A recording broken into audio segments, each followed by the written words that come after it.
GMA Weather, serbisyong totoo ng GMA News. Mga kapuso, patuloy na binabantay ng pag-asa ang isang low-pressure area o LPA na nasa loob ng Philippine Area of Responsibility.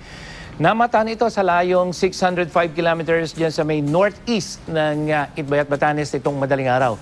Itinuturing na itong isang tropical depression na umahinang bagyo ng Japan Meteorological Agency at ng US Joint Typhoon Warning Center. At sa wind forecast ng Metro Weather, ay posibleng hindi naman magtatagal itong sirkulasyon na ito o low pressure area sa loob ng ating Philippine Area of Responsibility. Posibleng lalabas na rin ito. Pero papalakasin ito mga kapuso yung namamayaning hanging habagat na siya namang magpapaulan sa ibang panig ng bansa. Kaya ang asang lagi ng panahon sa Luzon, unahin natin, maulang panahon dyan sa may Ilocos Region, extreme northern Luzon at ilang bahagi ng Cordillera. Maghapon po yan.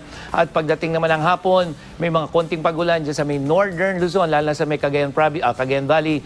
Pero sa southern Luzon, ay maaliwalas ang panahon. Dito sa Visayas at Mindanao, maaliwalas sa umaga pero pagdating ng hapon mga kapuso, makikita nyo may mga kulay dilaw. Yan yung mga thunderstorm, central, eastern at western Visayas at sa Mindanao, malalakas sa pagulan sa Zamboanga Peninsula, dyan sa may Northern Mindanao, ARMM at Soc-Sargen Region.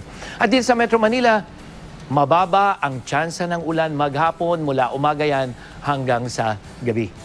At yan ang latest mula sa GMA Weather. Ako po si Nathaniel Cruz. Magplano para sigurado. I am ready. Serbisyong totoo ng GMA News.